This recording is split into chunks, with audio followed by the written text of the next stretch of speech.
We are here to hear from God. I would like to ask, maybe you can give me your ears. As Paul prayed, God, I ask you to transform those people so they may give me a room in their heart. If you can give me a piece of room in your heart, I can release the word for you. This word God put in me for many times and for many days. I always hold it. Last week I should preach, but because Pastor stepped up here to reinforce what the church is doing, and it was very, very powerful. And I said, God, maybe that word was for that day. I can't preach again that word.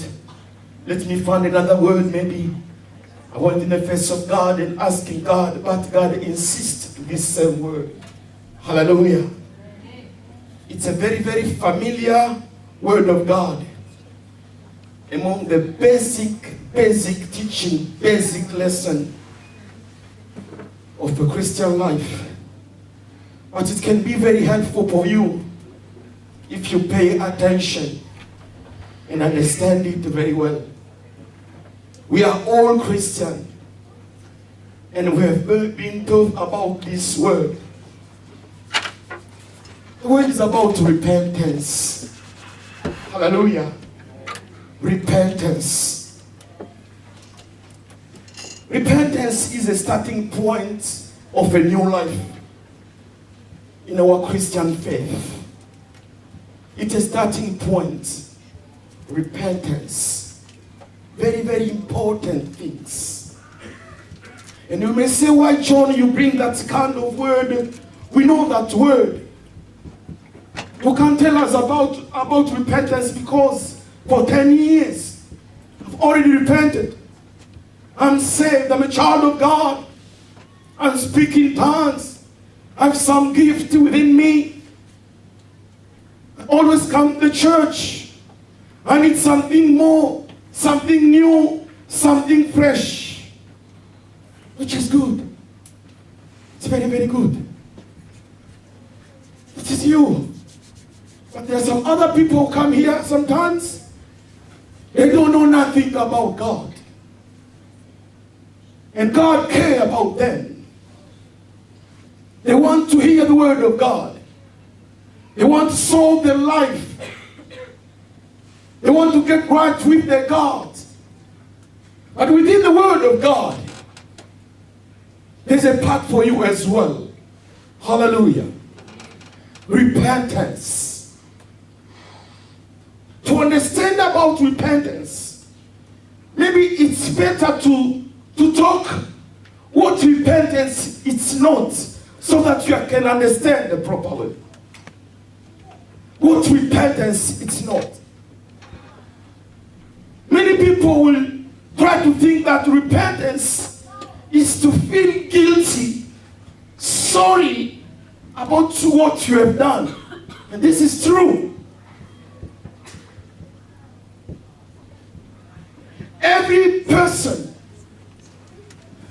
person, when he repents, he will start to first to feel that guilty. After to feel guilty, you decide now to repent, to say, God, forgive me. But there are some other people, they can feel guilty and they remain in the same place. The word of God is preached. They are sometimes blessed. The word of God may touch them, but they stand the same. They don't change. This has happened in the Bible. If you can read in Acts, you want to read 24-25. Paul was standing in front of a Roman procurator. He was asking a lot of questions, Paul, about his faith. And Paul started to talk about this man about the righteousness of God. Explaining about the judgment to come to those people who may not believe Jesus Christ as the Lord and Savior. The Bible says, Acts 24:25, Felix, he received the word, and the word convicted him. The Bible said, as he reasoned about righteousness, self-control, and the judgment to come, Felix was afraid. He was afraid about the word of God. But he used the power. He used the authority. And talked to the security. Take this man away. Send him away. He used that authority. But he heard the word. He was convicted. And he felt guilty. But he didn't take any decision. Feeling guilty. Without taking another step of repent yourself. Saying sorry to God. It's not enough. You can remember the many times I talk about you. About myself. Regarding my call. A man who came to confirm. After 10, 20 times he confirmed about my call. He was a prophet from Rwanda, which God has used to warn the country of Rwanda, especially to warn the president of the Republic, Habyarimana, those who know me. God sent him there twice to the presidency to speak with the president. They stopped him. They wouldn't allow him to go. But because he pressed on, he got a chance. The president gave him a good appointment. He received him in the office. Tell me what you want to tell me. And he went to him. God sent me. He sent me to you to tell you. All the generals were there listening to tell you, if you don't repent, you'll die. Hallelujah. If you not repent, you'll die. They take him straight away and put him in jail. They shut his mouth with the power and the authority. He was put in jail for 2 weeks. And they released him again. After 2 weeks again, God sent him, go again to the presidency and tell the president, if he doesn't repent, he will die. And the man of God, I remember him, the name of Oziel. He went there again. And they said, it's coming again, this man again. No, I want to see him. He tried to refuse, but God opened that door because when God sent, he will make a way. And he got there. He speaks the same message. If you don't repent, the president asks, repent of what? You kill people. Hallelujah. In secret you are killing people. And in secret you are doing adultery. If you don't repent, you'll die. Hallelujah. They put him in jail again for 2 weeks. And they release him. A man of God went. After 1 month. Hallelujah. After 2 months. I don't know if you have heard how he was shot. I think the first time I got in the history of this world, 2 presidents to die in the same plane in once a time. They were shot. The president of Rwanda and the president of Burundi shot at the same time. And the plane, I think those wreckage of the plane, and come and fall in the land in his residence, in the backyard. Hallelujah. Go and search. You'll see the story. Hallelujah. But this president, he was using the power, the authority, but he was guilty. And because he didn't repent, he died. Hallelujah. He died.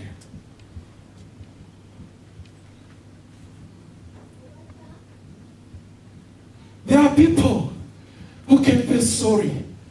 They feel sorry because they have felt the punishment of what they have done.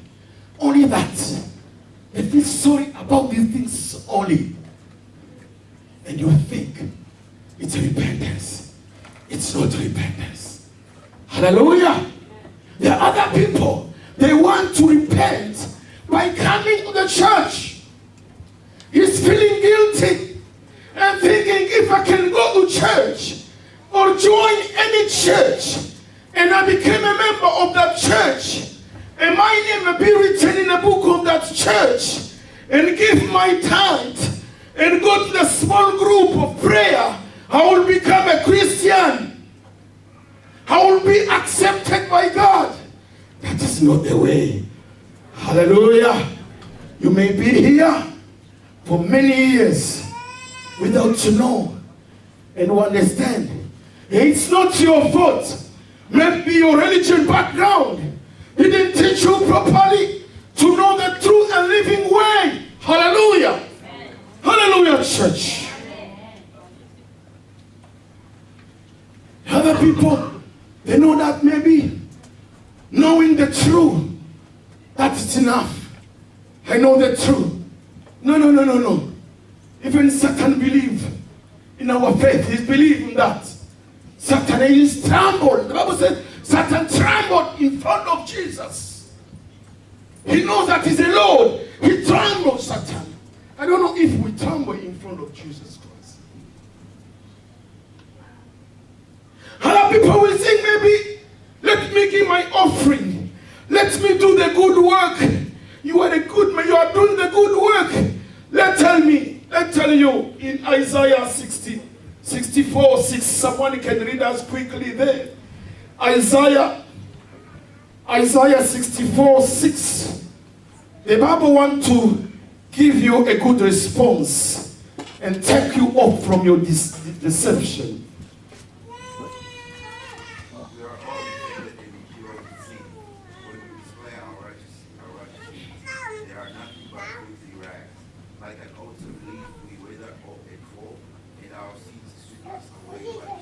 Whatever kind of work you can do to cool down your conscience, it's not acceptable. It's not acceptable.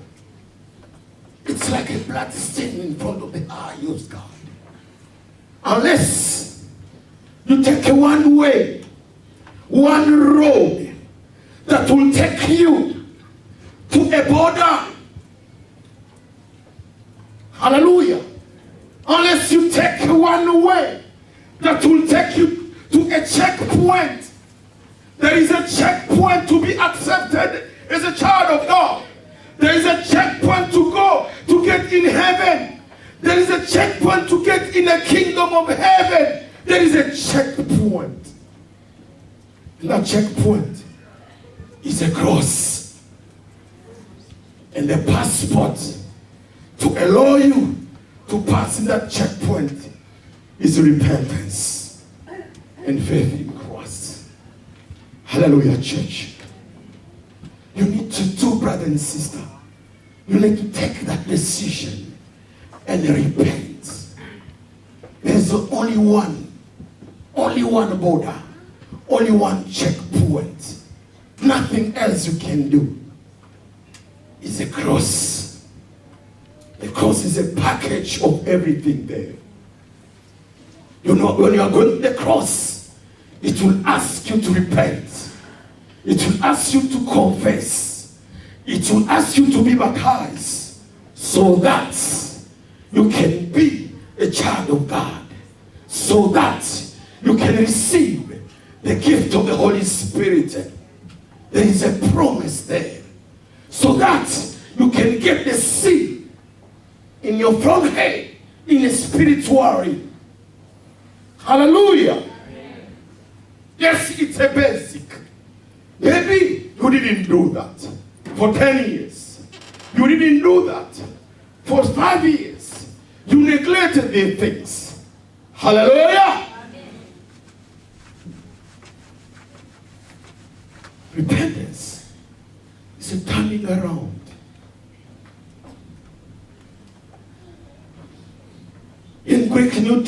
Bible says that he's turning around.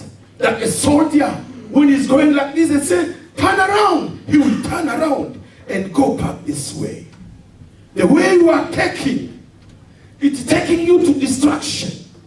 That way, brother and sister, you are taking, without Jesus Christ, it will take you to destruction. In your eyes, it seems to be good. And you can defend it. Yes, you can defend it. And we accept your defense. But it will take you in destruction. Hallelujah. This is why, brother and sister, you need to repent. To repent from your original sin. That's we inherited from Adam and Eve. To repent from your sin you inherited to your parent. To repent to your sin that you are doing right now as a man, as a human being, with your old nature. It will push you always to the evil. Hallelujah. A human being without Jesus Christ, you will be always pushing the other side. Hallelujah. Because you don't have God. You don't have a Jesus Christ who wants to lead you to the destiny, to the things He planned for you. Hallelujah. Maybe you have missed a point. You have missed a point in one way or another. And since that point, God is still there, still looking for you. Maybe we are a Christian. Hallelujah. You may say, I'm a Christian. I don't need to repent. That's okay. You don't need to repent. But there is a word for you. Hallelujah. There is a word for you. It's not called repent. They don't call repent in that way. They call it sanctification. Hallelujah.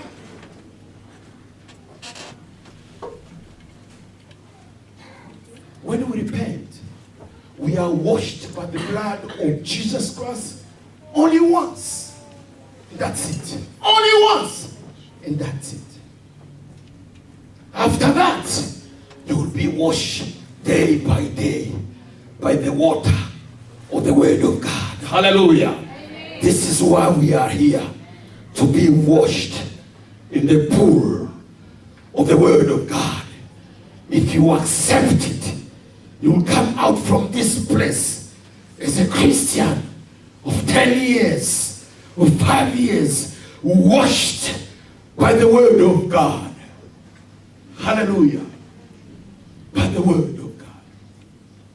This is why we are coming here day by day to be sanctified by the word of God.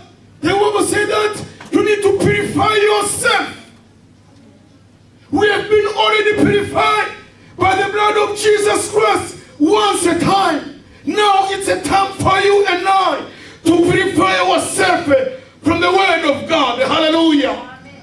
When the word of God touches the deep core of your heart, it wants to wash you and to cleanse you and to bring you again to the good path so that you can go to the destiny God has prepared for you.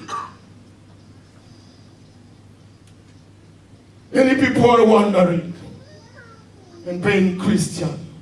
They're wandering in the desert because they lose the mark.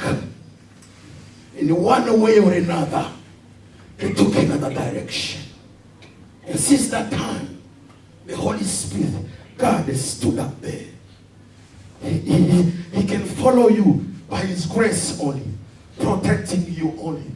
Hallelujah. He will protecting you by His grace. Because He's God of all people. He's protecting you by His grace. But He's not with you. Hallelujah. You are vulnerable. You are exposed to the demon. You are exposed to Satan. I know the Western people, you don't know about the secret of spiritual battle. You don't know that. We came from Africa. We know many about the spiritual war. We know a lot of things about spiritual war. many churches today, open churches for devil worship. They worship the Satan openly. Hallelujah. And thank God, because some of them, God can snatch them from that kingdom and bring them. Hallelujah. And when he brings them, God will expose them in front of the church so that they can testify the secret. Hallelujah.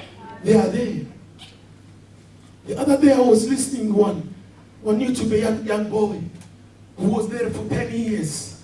And God took him miraculously. It was very, very hard. Very, very hard. And he revealed some secret. And he started to say, you know one of the secret we do have right there?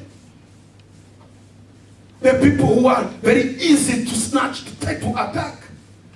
We look people who, within them there is no holiness. Hallelujah. I was shocked. We look people. There's nothing of holiness. They don't fear God. You are exposed.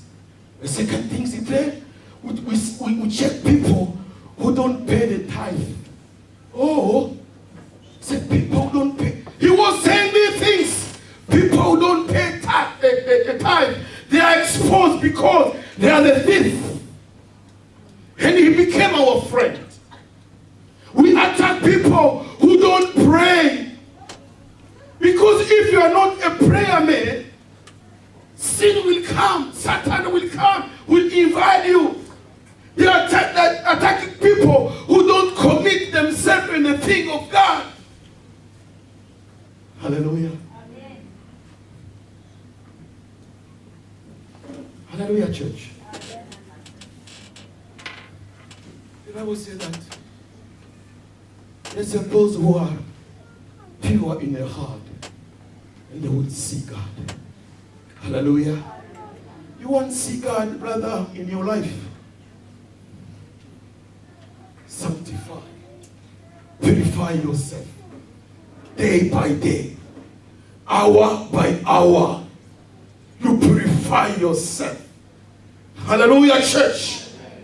Purify yourself day by day. Sanctification is needed in you and in me. It will please God. Hallelujah. Are you with me? Yes.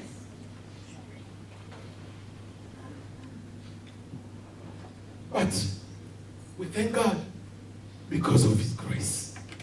Hallelujah. No matter what we are doing, the grace of God is still there. Hallelujah. Can we read Acts 14, 16 to 17? And let's try to read again. Acts 17, 30. We can see there the grace of God. And you can see the warning of God. Can you read for me, Peter? Thank you.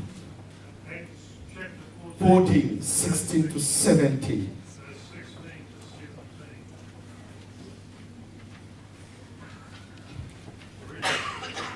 In the past, he let all the nations go their own way, yet he has not left himself without testimony. He has shown you kindness by giving you rain and crops in their seasons. He provides you with plenty of food and fills your heart with joy. Amen. 17:30. Verse 13, 17, verse 13. It says, when the Jews in Thessalonica learned that Paul was preaching the word of God at Berea, they went there too, agitating the crowds and stirring them up. 17:30. Oh, 3 of them, sorry. Yep. Try again. Verse 30. In the past, God overlooked such ignorance, but now he commands all people everywhere to repent. Hallelujah. Hallelujah. Hallelujah. The word of God is telling you and me today. In the past, God was closing his eyes. He was pretending. Hallelujah. He was pretending because of his love. Because of his mercy upon you. In whatever he was doing, He was seeing the things, and he was grieved because he can see the consequence ahead. But his grace will come upon you and protecting you. Hallelujah! Protecting you day by day. And on top of that, he will bless you. He will promote you. He will protect you. He will protect your children. You are going wherever you are driving the car. Satan is there preparing a snare, a trap. Satan may cause accident if you don't know. Hallelujah. Satan, the tax they are given by the demon, they will come to the road. To the road. Go some country in Africa. December it will be very, very lot of accident, many accidents. Because they were assigned to go and to make some accident because in hell they need blood. Human blood. And you see there is an accident. Sometimes the same place. Hallelujah. The same place. Hallelujah, church. Hallelujah. Amen. But God will protect you. Will help you from your enemy. Will protect your children. Will protect your husband. Because he has a plan. Hallelujah. Amen. He prepared a good plan for you. He doesn't want you to suffer and to be disappointed. Hallelujah, church. Amen. In those times of ignorance, God pretending because of his love. He closes high. But 1730, he said that now, Paul said now it's a time. I draw a line. Now it's a time for everyone in the planet Earth, everyone, either black or white, rich and poor, educated or non-educated. Hallelujah! Amen. No, whatever background, it's a command of God to repent. It's a command of God to repent. Your weakness demand repentance. Justice require a repentance. Hallelujah. Why God is asking people to repent? Peter, can you read for us the 31 there? 17:31.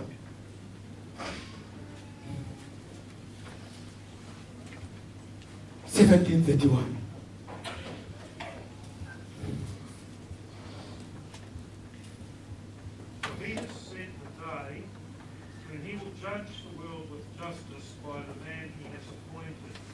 He has given proof of this to all men by raising him from the dead. It is why God is begging us as his children to repent. It's because there is one day that have been set apart for each and everyone who will be judged. Hallelujah. You will be judged. Brother and sister, you as a believer for a long time, the word of God is asking you to consider your ways. Consider your ways day by day. Consider what you are doing. Maybe you don't need to repent about your sin, the past sin, the original sin. But the way you are living, the way you are acting, the way you are reacting, the way you are saying, the way you are thinking, it's called the Holy Spirit within you to become cold. You are quenching the Holy Spirit. You are grieving the Holy Spirit. And the problem, he can live. Hallelujah. Let me tell you, the Holy Spirit can live. He was your friend. He can leave you without to tell you. You know when you have a friend in your house and you give him a room, there's that room, and now the time to go, you will pack everything, or luggage, everything, and you accompany him to the airport. But the Holy Spirit is not like that. When he leave everything behind. He leave you with the gift. You remain with your gift. I can preach here. Hallelujah. I can sing here. You can know that is a gift. But it's an empty gift. There's nothing within there. Hallelujah. I look like a cloud without rain. Hallelujah. I remain with the name only. Hallelujah. But the essence is not there. That's a big, very dangerous. It's very tricky, church. When he leave, he won't tell you. If you want to know, if you have a chance, you ask Samson. He will tell you. Hallelujah! Samson, he will tell you. You remain with the muscle only. Hallelujah. Hallelujah. After disappointing God, you remain with the muscle. You could see Samson with the muscle, but there is no strength within him. I can stand here as a preacher, sweating like this, but I'm a cloud without rain. Hallelujah. I remain with the hand only, but the exhale is already falling in the river. Hallelujah. I remain with a preacher. I remain with my testimony. I have done this, I have done that. I have done this, what about now? Hallelujah. Hallelujah, church. Be careful. Joshua 1:16 maybe. He said that the joy of the Lord will live silently. Hallelujah. Amen. He can live silently like a dog. Silent. And you remain there. Coming to the church day by day. But the Holy Spirit is not there anymore. Hallelujah.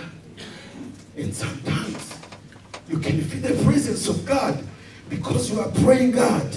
Yes, God honor your prayer sometimes. When you are coming to him, he honor these things. When you are praising him, he honor these things. But it's not there because there's something within you that stops his process to change you in the likeness of his son. Hallelujah. Amen. Sin will stop the process of God. You will hold the process of God. Hallelujah, church. That's repentance for you as a Christian. You need a sanctification day by day. This is what the word of God said. Those who have that hope, they purify themselves. Hallelujah. Hallelujah, church. You need to purify yourself. I don't have a time. I could tell you, you who neglected the process of repentance with baptism, it's incomplete. Hallelujah. The process is not completed. Hallelujah. You accept to confess, but you refuse to be baptized. I have an experience about these things, let me tell you. You won't change. You remain the same. Hallelujah. Because baptism is to God, is to be buried and resurrected with Christ as a new creature within you. Hallelujah. Amen. Hallelujah. But if you don't accept it to be baptized, oh, you went halfway and you will miss something. Hallelujah. Your nature, your natural nature will be exposed in one way or another in each time. I've been pastoring the church for 80 years in Malawi. On the board of the church, they were a very, very powerful preacher. Powerful preacher.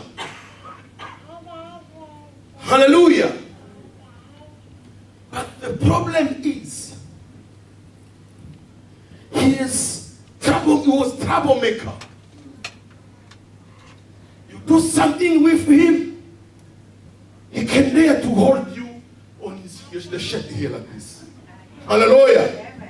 And he came to preach on the altar this morning. Hallelujah. It's a prayer warrior. He can fast for 7 days. Dry fast.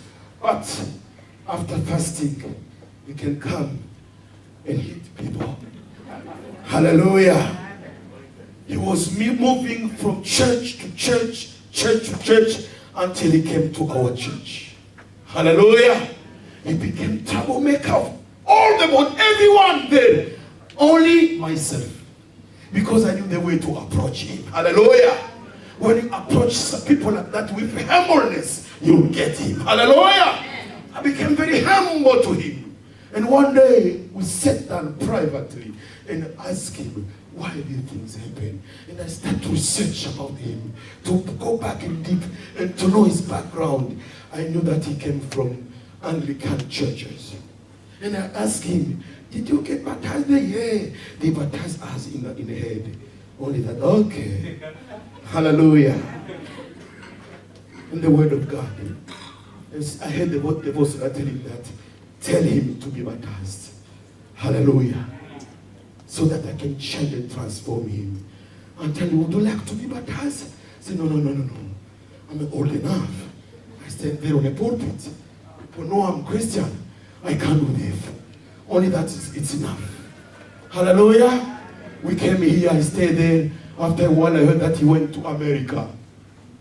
And here in America, he's still holding people, the pastor, on the shirt like this. Hallelujah.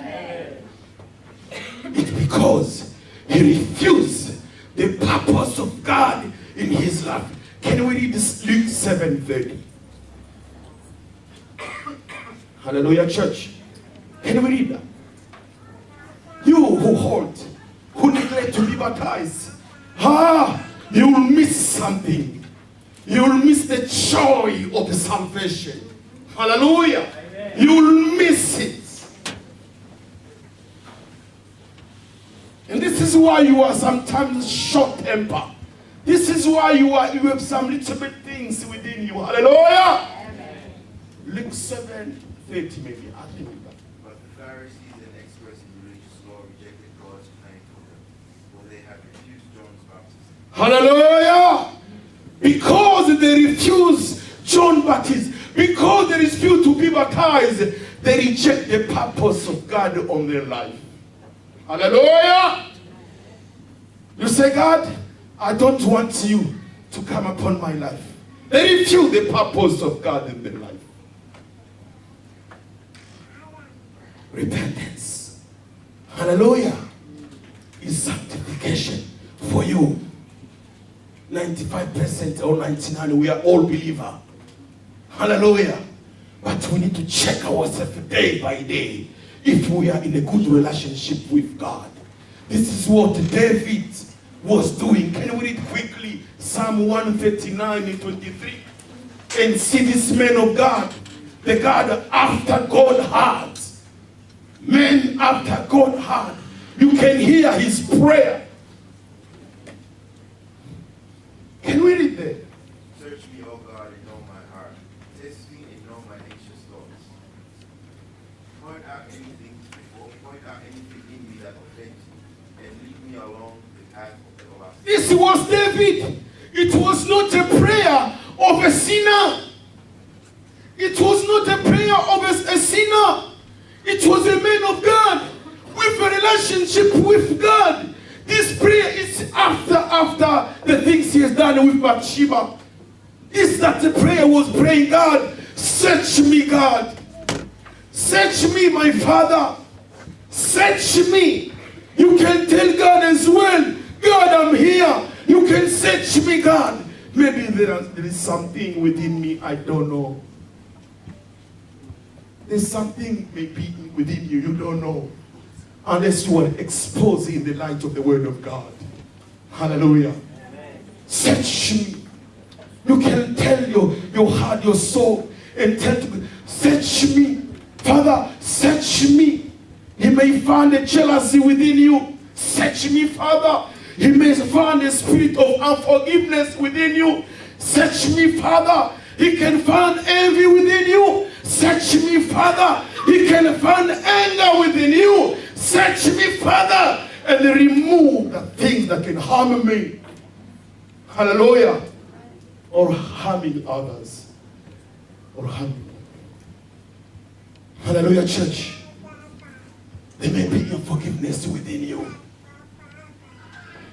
There may be anger within you. And there are a lot of things God wants you to repent and to start a new journey in your life. Hallelujah. But if you can accept it, as David accept. Hallelujah. We can't read that story. You know the story of David. But one day, the prophet Nathan came and tell him, you have done this. And pointing him, David said, I am the one. Hallelujah. He didn't excuse himself. He didn't excuse himself. We may have a lot of excuse. Human being with his nature has a lot of excuse. We understand all those excuses, but in front of God, there is no excuse. There is no any excuse. Within David, you can read in 51 how he was suffering a lot because of holding that sin within him. He was suffering when he's silent, quiet by himself. That things was eating within him. The Bible said that even his bones was thrown up. The bones of David. He didn't have any peace, any joy. King there, but with no joy. He said, no. I need to accept these things. Many people are afraid to accept these things. One lady in Africa, one country of Africa, she was feeling very, very guilty. She suffered for around 80 years, suffering for 80 years. She has a pain. She was sick. They have money, but no peace. Peace is very important. Joy is very, very important in human being. And one day, he went to the pastor. He decided, I will go to my pastor and confess these things. It's enough. I can't hold these things. And knock on the door. The pastor opened the door. So what, I can help you? No, I'm coming, pastor. I was suffering for years. Now I'm coming to you. I've done something wrong. You know, I'm married with 3 children. The first children and the last children, they are not from my husband, you know. Now, I'm feeling guilty. I can't stay like that. I want to tell him, to confess in front of him that I've done something wrong. If you're going to kill me, let me kill me. Because I'm suffering, better to die. Better to die. The pastor with his wisdom said, no. Don't do that. Don't do that. We'll pray and finish. Don't say anything. Don't do that. And the lady went home. But she kept feeling guilty. No peace, no joy. She said, Pastor, I beg you, help me. I want to go to tell him. They prayed and they went to their house. Because Pastor Gordon thinking that when is she going to take to his husband will kill him. Let me go there and maybe try to protect him when the husband will react. And they went together. And they asked an appointment to the husband. I will be here. My pastor will be here. I want to talk to you. The husband was there available, waiting for them. And they sat there and they prayed. After praying, the wife started to say, my husband, I'm coming to you. I love you, but something went wrong. something went wrong in my life. You see those 2 kids? They are not yours. The first one and the last one, they are not yours. Yours is the middle one. When he was saying this, the pastor was ready to see what's going to happen. The man put his head down. It was a dead silence, waiting the reaction. And then the pastor started to see some tears come out from the eyes of the husband. What is this? And the husband lift up and say, no, sorry, my wife. You are my wife, and I love you. For 8 years we are together. But let me tell you, me also, I have one kid. You see the kid who's coming? This is my child. Can you forgive me? Hallelujah! Can you forgive me? So I forgive you. They hugged themselves. And the man of God prayed for them. It was a joy. Hallelujah! Hallelujah! God has a solution for your peace, for your joy, for your freedom. He is a peace. You won't die. God will hold in one way or another. He will protect you. He will soften the heart of your husband because he's not perfect as well. Hallelujah. It's the only one remedy God has given us to repent. The word of God says in Isaiah 1:18, come, my child. Let's conclude with that word in Isaiah 1:18. Come, let us talk together, my child. Come talk with me. Let's reason together. You are my child. I don't want to kick at you there. I love you. What do you say? Come now, let's settle this. Come now. I want to settle your issue. I want to set you free. Hallelujah. I want to give you peace. I want to rearrange your destiny. You have stopped somewhere. And this is your message. To repent. Hallelujah. Repent. Repent. Otherwise, there are a lot of consequences. If I will have a time, I will explain to you how God, when you make your heart to be hard, He will come with the stick. He will speak to you. When you refuse, He will raise up a voice. When you refuse, He will raise up a voice. And you will reap what you have sown. But before that, He called you. Come.